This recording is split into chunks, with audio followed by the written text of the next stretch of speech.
Hello students, कैसे हैं आप सभी। इस वीडियो में मैं आपको एनसीईआरटी मैथ क्लास 10th अभ्यास 1.1 के सवाल नंबर 4 को हल करना सिखाऊंगा। और इस सवाल को एक बार पढ़ लेते हैं।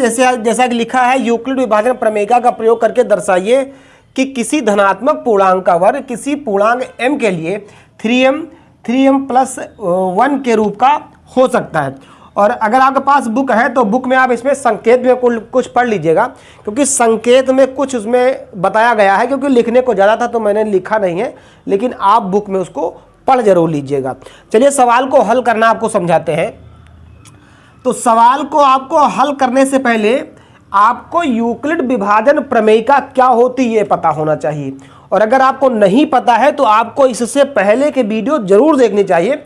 उसमें मैंने आपको यूक्लिड विभाजन प्रमेयिका में एचसीएफ कैसे निकालते हैं और उसके पहले के जो सवाल होते हैं उन सवालों को विधिवत समझाया और बताया है। तो चलिएगा, जैसा कि आप सामने देख रहे हैं, लिखा हुआ है 3m और +1। अब आपको इसमें यूक्लिड विभाजन प्रमेयिका का सूत्र क्या होता है, A=BQ+R। आप सभी को पता है। अब इसमें आपको ABQR अगर निकालना पता है, जब हम इस सवाल में इसको करेंगे तो हमको B और R के मान पता होना जरूरी होता है। और BR के मान कैसे निकालते हैं आपको मैंने पिछले वीडियो में समझाया है, फिर भी आप यहाँ समझ लीजिए B क्या होता है। जैसे देखिए आपके सामने ये पद लिखा है। अब आपसे कहा जाए इसमें B के मान क्या है, तो ये जो आपका पद लिखा है यही लिखा हुआ है 3m+1, तो ये BQ+R लिखा हुआ है। अगर इसको इस पद में रखें तो क्या लिख सकते हैं, 3Q और प्लस का 1 लिख सकते हैं। अब आप देखिए B के स्थान पे क्या आ गया, B के स्थान पर हमारा 3 आ गया। यानी B का मान क्या हो गया हमारा, B का मान कितना हो गया, 3। तो अगर हमको B का मान पता हो जाता है तो R के मान हम ऑटोमेटिक निकाल लेते हैं। कैसे निकाल लेते हैं, जितना B का मान होगा R का मान उससे एक कम होगा, लेकिन नीचे के सब अंक आ जाएंगे, उससे एक कम होगा। कैसे, जैसे B का मान 3 है तो आपसे कहा जाए R के मान कितने होंगे, तो R के मान होंगे 0, 1 और 2। ये R के मान है। अब आपको R के मान जो है इस प्रमेयिका में रखना है, यानी इस सूत्र में रखना है।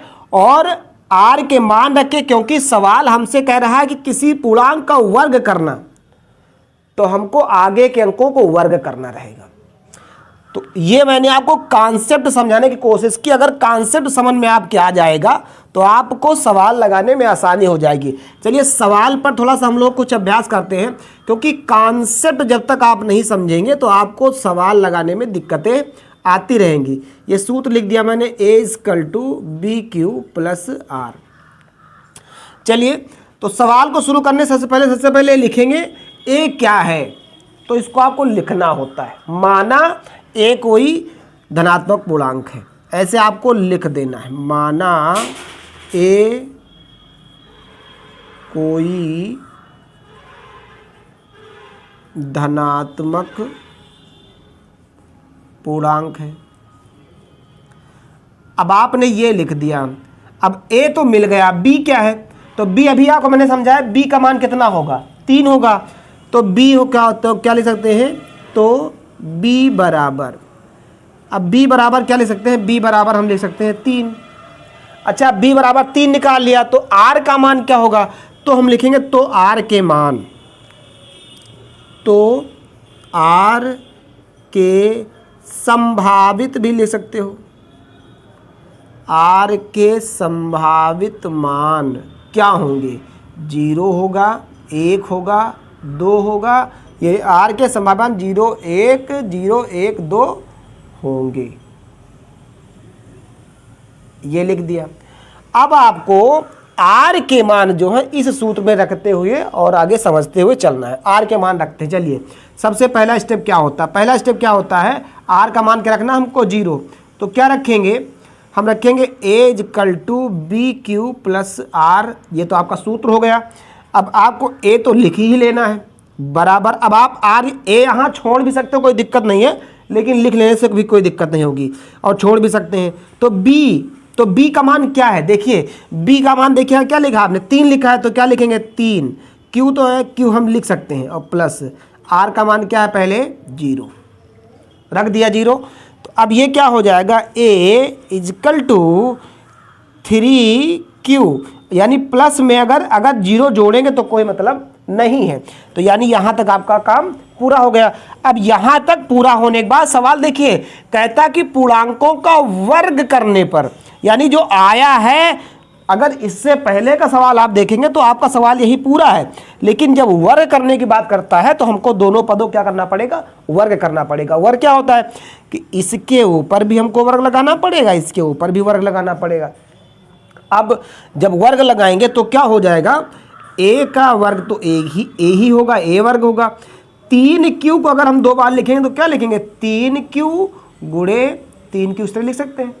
3 से 3 गुणा कर लेंगे, 3 तिया कितना हो जाएगा 9, और q क्या हो जाएगा q स्क्वायर। तो इसको हम क्या लिख सकते हैं 9q स्क्वायर लिख सकते हैं। अब देखिए इस पद में एक अंक जो है उसको हम कॉमन ले सकते हैं, यानी बाहर निकाल सकते हैं एक अंक को। क्या निकालेंगे, अब आप a को छोड़ सकते हैं, कोई दिक्कत नहीं, a को छोड़ दे, चलिए हम a को छोड़ देते हैं। तो क्या बचेगा, यह आपका बचेगा 3, जब हमने बाहर निकाल लिया कॉमन ले लिया तो अंदर क्या बचा 3 और q स्क्वायर, 3q स्क्वायर। अब आपको यहाँ देखना है, आपको चाहिए क्या होता, आपको चाहिए होता 3m। आपके पास 3 तो आ गया है, अगर 3q स्क्वायर m बन जाए तो आपकी पहली शर्त पूरी हो जाएगी। तो इसको m बनाने के लिए हम इसको m बना देंगे। क्या लिखेंगे, हम लिखेंगे 3q स्क्वायर को m बनाने पर आप ये लिख सकते हो, आप ये लिख सकते हो, या 3q स्क्वायर को m बनाने पर, या मतलब आप 2 में से एक लिखना, या 3q square is equal to m रखने पर। इस तरह से m रखने पर, यानी कहने मतलब क्या है कि जहां 3q स्क्वायर है वहां पर हम m रखने जा रहे हैं। ये क्या कह रहा है 3q स्क्वायर को m बनाने पर, यानी 3q स्क्वायर जगह पे क्या रख देंगे हम m रख देंगे, वो आपको अपनी तरफ से रखना पड़ेगा। तो अब हम 3 और q स्क्वायर जगह पे, अब इसको हम ब्रैकेट नहीं लगाएंगे, 3q स्क्वायर की जगह पे हम क्या रख देंगे m रख देंगे, m रख देंगे। तो देखिए आपका पहला पद आ चुका है 3m। पहला पद क्या आ गया, पहला पद ये कह रहा था 3m आना आ सकता है कि नहीं आ सकता है, वही तो कह रहा है कि हो सकता नहीं हो सकता है, तो हो सकता है। तो एक पद आपने पूरा कर लिया, ये आपका रफ था, आपको ये करने की जरूरत नहीं है। इसमें से आपको या तो ये वाला पॉइंट लिखना या तो दोनों पॉइंट आपको लिखने की जरूरत नहीं है, ये चीज़ आप ध्यान दीजिएगा। तो आपका पहला पद पूरा हो गया। कैसे पूरा हुआ, आपने 0 रखा, अब क्या रखना आपको 1 रखना। इसी का अगला चरण, दूसरा चरण से शुरू करेंगे। तो दूसरा चरण देखिए इधर शुरू कर देते हैं। दूसरे चरण में वही आपका आ जाएगा a, यहाँ पर डाल देंगे चरण number 2, a equal to B Q plus R. तो a इजकल टू बी का मान कितना है आपको पता है 3 है, q तो लिख ही देंगे, प्लस r का मान क्या रखने जा रहे हैं 1 रखने जा रहे हैं, तो 1 रख देंगे, r का मान 1 रख दिया। तो ये क्या हो गया आपका 3, सॉरी ये आपका हो गया a equal to 3q plus 1। अब इसमें कुछ नहीं हो सकता है, यही आपका आंसर हो गया। पर वहां पर देखिए चाहिए का 3m चाहिए, यहां पर है क्या m, तो q है, तो आपको क्या करना पड़ेगा, और आपको वर्ग भी करना है इसका। तो इन दोनों पदों का हम क्या कर देंगे, वर्ग कर देंगे। और जैसे ही आपने वर्ग किया तो आप यहां देख रहे हैं आपको एक सूत्र मिल गया है। कौन सा सूत्र मिल गया है आपको, सूत्र मिल गया है a प्लस बी का होल स्क्वायर। इसका सूत्र क्या होता है, मैं शॉर्ट में लिख देता हूं, a प्लस बी का होल स्क्वायर क्या होता है a स्क्वायर प्लस का 2ab प्लस का b स्क्वायर। तो अब आपको इस पद को इसी सूत्र के हिसाब से आगे बढ़ाना है, बढ़ाएंगे। इसको आप छोड़ सकते हैं, चलिए मैं इसी में करता हूं, उसको छोड़ता हूं। तो a स्क्वायर, a आपका क्या है 3q का होल स्क्वायर प्लस 2ab, तो क्या लिखेंगे 2 इंटू a क्या है 3q इंटू b क्या है 1 प्लस b स्क्वायर, तो b क्या है 1 का होल स्क्वायर। इसको हल करेंगे तो क्या हो जाएगा 3 3 9 क्यू का स्क्वायर, 9 क्यू का स्क्वायर प्लस 2 को 3 से गुणा करेंगे, 3 दूनी 6 कम 6 और क्यू तो क्यू लिख देंगे और प्लस का 1 हो गया। अब देखिए इसमें कुछ कॉमन हो जा रहा है। क्या कॉमन हो जा रहा है? 3 यहाँ भी है, 3 यहाँ भी है, तो कॉमन क्या ले लेंगे हम? 3 कॉमन ले लेंगे।